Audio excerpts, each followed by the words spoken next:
Voter list बनाने की जिम्मेवारी चुनाव आयोग की है, जो एक संवैधानिक संस्था है। वो हमारे आपके या किसी दल के अधीन नहीं है। हर साल उनका काम है कि जब भी चुनाव हो तो एक संशोधित वोटर लिस्ट बने, उसकी शुद्धता, उसकी स्वच्छता बनाए रखना चुनाव आयोग का काम है। अभी 1.5 वर्ष पहले बिहार में चुनाव हुआ, पूरे देश में चुनाव हुआ। उसी वोटर लिस्ट से देश की पार्लियामेंट का, जो सबसे बड़ा सदन है इस देश का, लोकतंत्र का सबसे बड़ा मंदिर है, जिसके जरिए यहाँ के प्रधानमंत्री का चुनाव हुआ है, उसी वोटर लिस्ट से उनका चुनाव हुआ।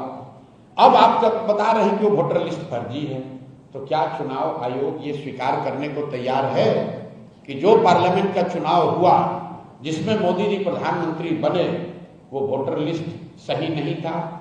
क्या वो फर्जी लोगों के वोट से बने? और अगर लोकसभा चुनाव के बाद से फर्जी लोग आ गए, जैसा कि बताया जा रहा है सूत्रों के हवाले से कि नेपाली और बांग्लादेश के बहुत सारे लोग बिहार में वोटर लिस्ट में अपना नाम घुसा लिए हैं या बिहार में आके रह रहे हैं, तो इसका दोष, इसका जवाब भी एनडीए की सरकार को ही देना होगा।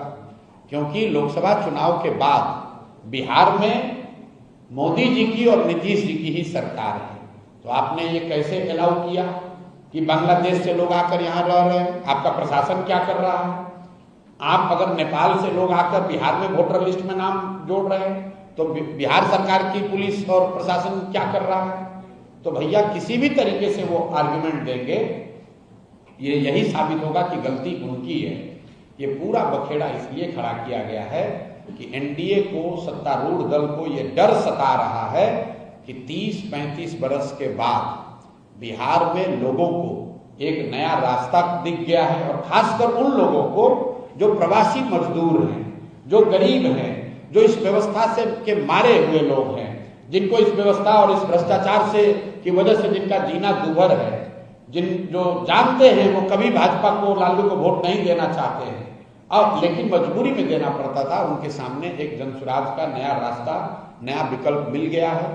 तो अब भाजपा वाले, एनडीए वाले कोशिश कर रहे हैं कि इस तरह के युवा, इस तरह के प्रवासी मजदूर या समाज के वो वर्ग जो भाजपा एनडीए के खिलाफ वोट देने वाले हैं, उनको वोटर लिस्ट के शुद्धता के नाम पर उनको परेशान किया जाए और जहां तक हो सके उसका नाम काटा जाए। मेरा आपके माध्यम से लोगों से एक अपील है, आप घबराइए नहीं, कोई चुनाव आयोग आपका नाम नहीं काट सकता है।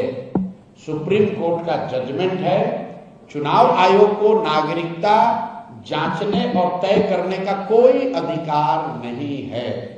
आप लोग भी ये समाज को जगाइए, बताइए, चुनाव आयोग को नागरिकता तय करने का अधिकार ही नहीं है। वो सिर्फ ये कह सकते हैं कि आप वो डॉक्यूमेंट लाइए जिससे कि वोटर लिस्ट में आपका नाम ऐड किया जा सके। आपका नाम काटना, आपका राशन पानी बंद करना, आपकी सरकारी व्यवस्था से मिलने वाली मदद को बंद करना, ये चुनाव आयोग के अधिकार क्षेत्र के बाहर का बात है। तो थोड़ी परेशानी जरूर हो रही है, लेकिन लोकतंत्र है, इसमें लड़ना ही पड़ेगा। लड़कर लोगों को अपना हक लेना पड़ेगा, और वोट का अधिकार सबसे बड़ा अधिकार है, इसको किसी को नहीं छोड़ना है। आपके पास अगर कागज नहीं है, लोग आपका नाम काट रहे हैं, आप किसी भी राजनीतिक दल से आपका सरोकार है, जनसुराज अच्छा लगता है तो जनसुराज के पास आइए, दूसरा कोई दल अच्छा लगता है उसके पास जाइए, लेकिन अपना वोट जरूर दीजिए। और देने के लिए जरूरी है कि आप अपना नाम वोटर लिस्ट में अंकित कराइए। अगर आपकी पूरी क्षमता नहीं है तो जो राजनीतिक दल हैं वो आपकी आवाज बनेंगे, आपकी मदद करेंगे। बिहार का हर शहरी, हर नागरिक, उसकी जिम्मेवारी है कि वोटर लिस्ट में उसका नाम रहे, वो वोट करे, ताकि बिहार में लोकतंत्र को जिंदा रखा जाए। और जो भाजपा और एनडीए के लोग चुनाव आयोग के जरिए पिछले दरवाजे से जीत हासिल करना चाहते हैं, उनके मंसूबों को कामयाब नहीं होने दिया।